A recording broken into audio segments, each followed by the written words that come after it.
Lemonade Media has reportedly postponed the release of Meghan Markle's new podcast series due to difficulties in securing high-profile guests. According to media expert Kinsey Schofield, sources within Lemonade have indicated that Markle has encountered challenges in booking guests because of their busy schedules. Schofield suggests that the pressure on Markle to deliver a successful podcast has diminished since she left Spotify, but the lack of guest availability remains a significant obstacle. The postponement, which is reportedly set for early next year at the earliest, may be due to scheduling conflicts with Markle's other commitments, including her new lifestyle brand and Netflix series. Schofield further notes that the reported lack of financial pressure on Markle and her team may have contributed to the delay. In contrast to her Spotify contract, there appears to be less urgency to expedite the podcast release. The Daily Mail reported that Markle had assembled a roster of high-profile guests for her podcast, but their schedules have made it challenging to coordinate recording sessions.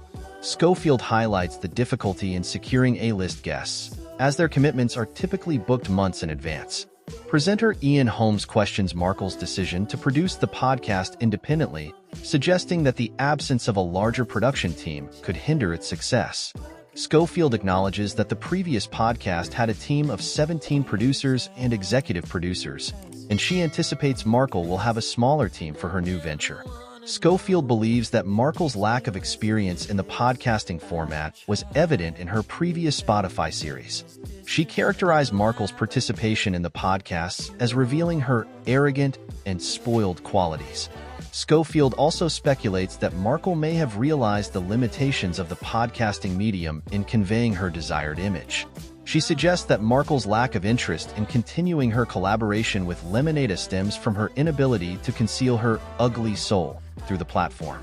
Lastly, Schofield dismisses the notion that Markle's other projects, such as her lifestyle brand and Netflix series, could overshadow the podcast. She argues that these ventures would likely enhance the podcast visibility, as celebrities often engage in multiple projects simultaneously. Schofield concludes that the delay in Markle's podcast release indicates her lack of preparedness and her ongoing tendencies of under-delivering.